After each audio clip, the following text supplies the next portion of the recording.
Rail coach में लगने वाले सामान ज्वलनशील हैं। इस पर जी न्यूज की खबर पर मोहर लग गई है और central institute of plastic engineering and technology और सेंट्रल पावर रिसर्च इंस्टीट्यूट ने ट्रेन के कोचेस में इस्तेमाल किए जाने वाले सामान पर जो रिपोर्ट सुप्रीम कोर्ट में सौंपी है, उसमें बताया गया है कि रेल कोच में लगा सामान जहर से भरा हुआ है। जी न्यूज ने 29 मार्च 2014 को ही ऑपरेशन लाक्षागृह के तहत इसका खुलासा किया था।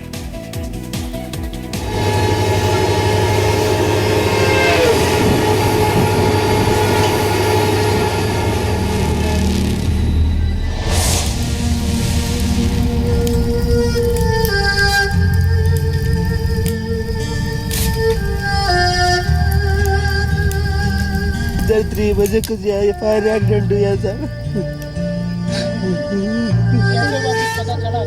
नहीं पता चला सर।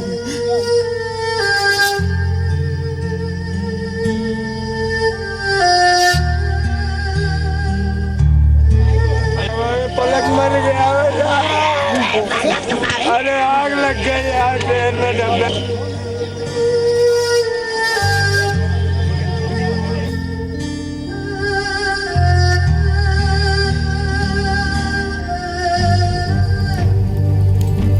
एक अगस्त 2008 गौतमी एक्सप्रेस के बोगी नंबर S10 में आग, 31 लोगों की मौत। 22 नवंबर 2011 हावड़ा देहरादून एक्सप्रेस में आग, 2 बच्चों सहित 7 की मौत, 30 घायल।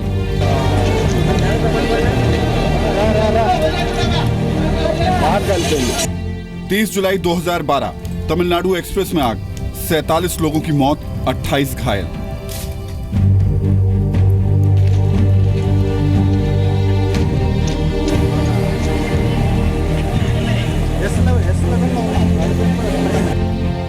16 अक्टूबर 2011 हैदराबाद सोलापुर फलकनुमा एक्सप्रेस में आग, 2 की मौत, 7 घायल।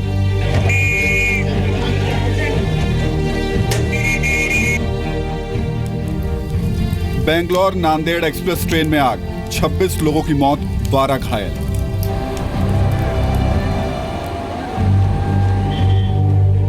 8 जनवरी 2014 बांद्रा देहरादून एक्सप्रेस में आग, 9 की मौत, 12 घायल। लोगों की लाइन में जो भाग रहे थे जो उल्टे दिशा में आग से, तो मैं उनके लाइन में लग गया और जैसे ही मैं लाइन में लगा उस समय बहुत डेंस सा ब्लैक फॉग, मतलब स्मोक सा आ गया पूरा। और ट्रेन में मुझे कुछ नहीं दिख रहा है, ट्रेन चल रही कंटिन्यू, कुछ नहीं देख, लाइट तक नीचे नहीं आ रही है, इतना डेंस फॉग मतलब वो हो गया, पूरा स्मोक हो गया। भारतीय रेल का ये एक ऐसा काला सच है जिसे जानने के बाद आपको ट्रेन में बैठने से भी डर लगेगा। लेकिन याद रखिए, हम ना तो आपको डरा रहे हैं और ना ही कोई सनसनी फैलाने की कोशिश कर रहे हैं। हमारा मकसद सिर्फ रेलवे के उस काले खेल का पर्दाफाश करना है जिसने न जाने कितने घरों के चिराग बुझा दिए हैं, कितने परिवारों की खुशियां छीन ली हैं और कितने घरों को तबाह कर दिया है।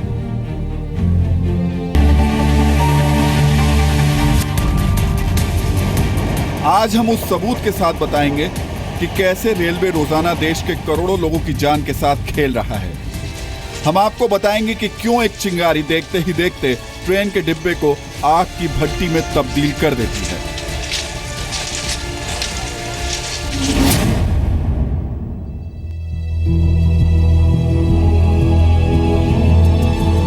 आज से ठीक 2 साल पहले मार्च 2014 में जी न्यूज ने ऑपरेशन लाक्षागृह के तहत ट्रेन के डिब्बों में लगे सामान का ऑन द स्पॉट विश्लेषण किया था।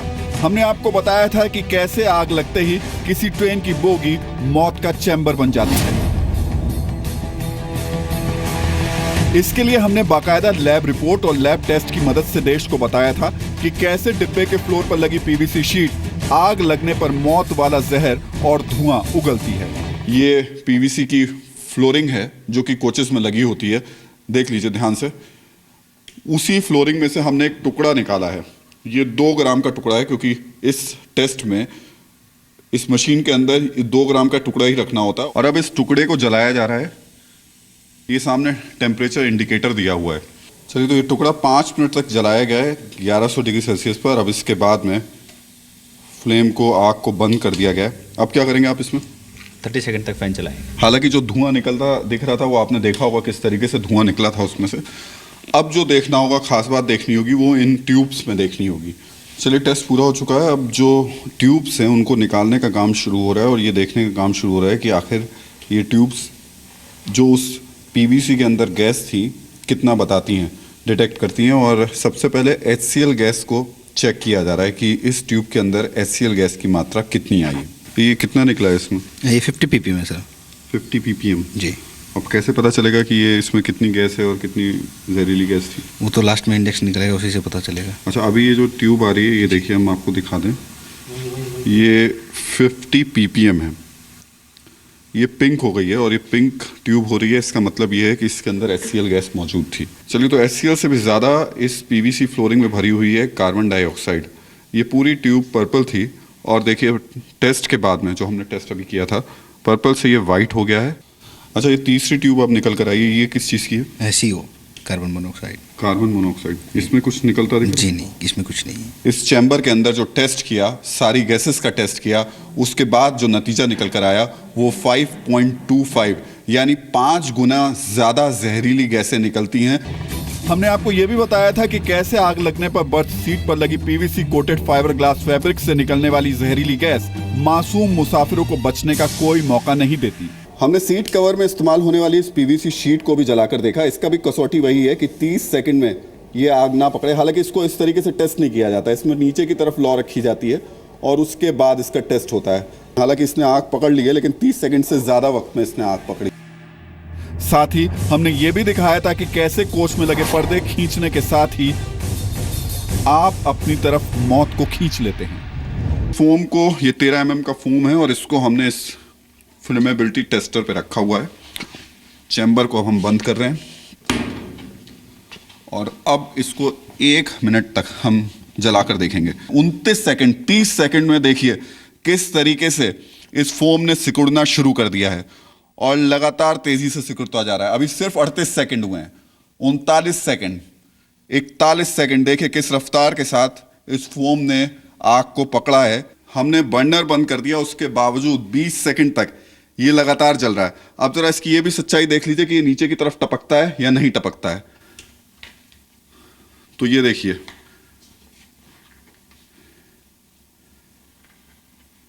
चौंतीस सेकंड, ये देखिए किस तरीके से इस फोम ने आग पकड़ करके नीचे की तरफ टपकना शुरू किया। अब देखिए कितना खतरनाक ये लोगों की जिंदगी के साथ खिलवाड़ किया जा रहा है।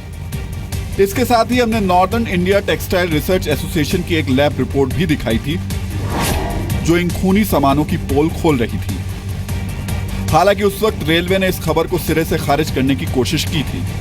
इस मामले में सुप्रीम कोर्ट में एक जनहित याचिका भी दायर की गई, लेकिन उस वक्त रेलवे के अधिकारियों ने इस गंभीर मामले को दबाने के लिए पूरी जान लगा दी।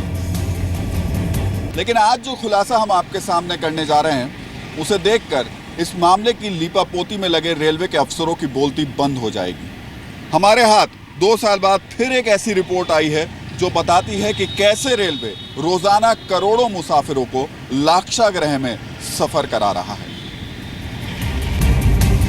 भारतीय रेल वैसे तो आम आदमी से लेकर खास हर किसी के लिए सबसे सहूलियत भरा सफर है, लेकिन आज के बाद जब आप रेलवे का सफर करें तो भगवान का नाम लेकर यात्रा कीजिएगा, क्योंकि गलती, लापरवाही या फिर किसी और वजह से ट्रेन के डिब्बे में सुलगी चिंगारी आपको बचने का एक भी मौका नहीं देगी।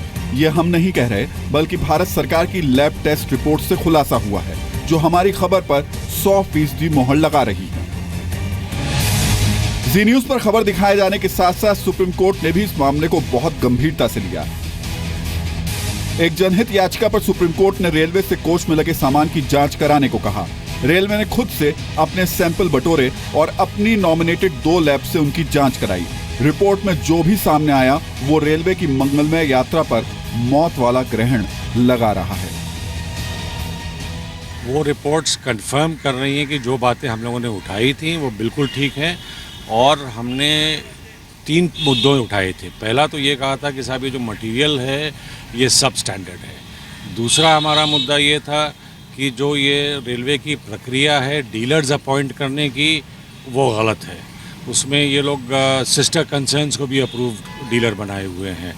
तीसरा हमने उठाया था कि साहब जो इनके स्पेसिफिकेशंस हैं वो भी गलत हैं।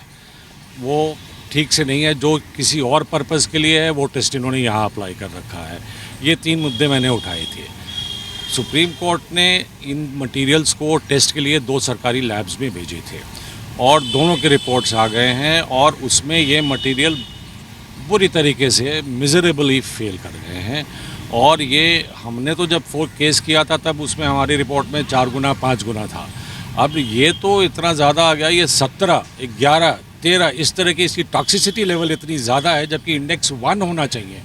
इंडेक्स 1 जब होता है तो एक व्यक्ति 30 मिनट तक जीवित रह सकता है, अपने आप को बचाने की कोशिश कर सकता है। बट आप इमेजिन कीजिए कि अगर वो 17 टाइम्स ज़्यादा हो गया तो उसको तो 2 मिनट भी नहीं मिलेगा। जब हमने 2014 में इस मुद्दे को देश के सामने रखा था, तब हमने एक लाइव डेमो की मदद से रेल कोच के भीतर बैठे यमराज का विश्लेषण किया था।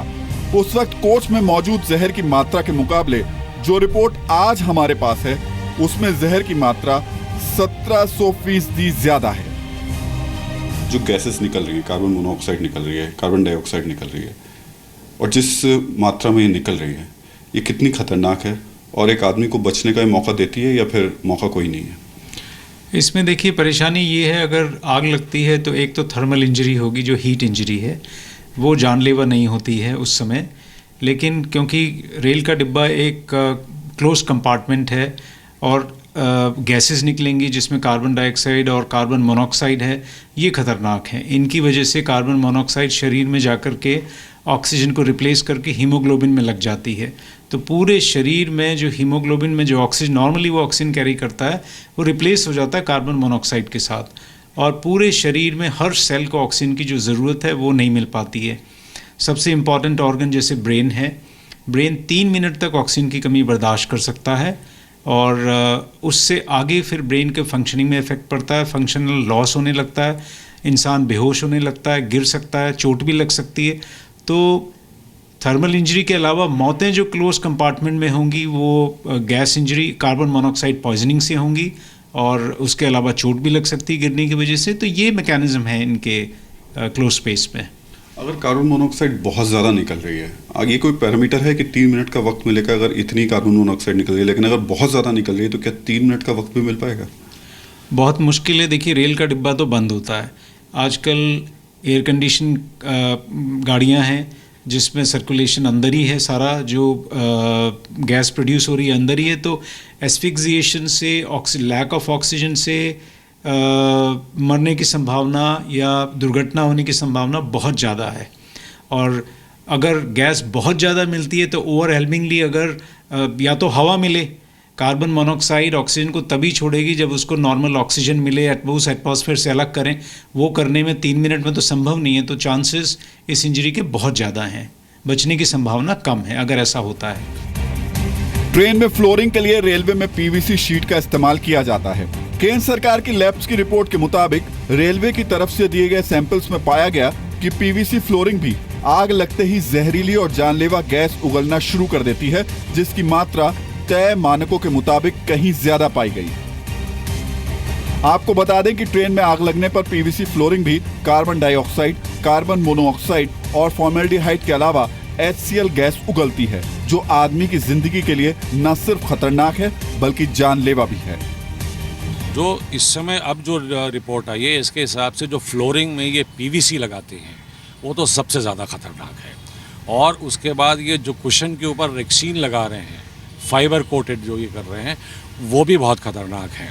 पर्दे तो हैं ही, प्लस ये जो कुशन है इनका, कुशन में 2 लैब्स में गए थे, एक लैब में वो पास हो गए हैं, दूसरे लैब में वो फेल हो गए हैं। तो इसकी बहुत आवश्यकता अब ये हो गई है कि ये किसकी एक निष्पक्ष जांच होनी चाहिए और इसमें एक्सपर्ट्स की एक कमेटी होनी चाहिए जो एक्चुअली ये डिसाइड करें कि जो रेलवे ने स्टैंडर्ड्स बनाए हैं ये सही हैं या नहीं हैं, जो टेस्ट की प्रक्रिया है वो सही है या गलत है। प्लस ये मटेरियल जो सप्लाई किया जा रहा है, ये जो डीलर्स अपॉइंट किए जा रहे हैं और ये डीलर सप्लाई कर रहे हैं, इसका जो नेक्सस है रेलवे के ऑफिशियल्स का और डीलर्स का, उस पर भी एक जांच होनी चाहिए।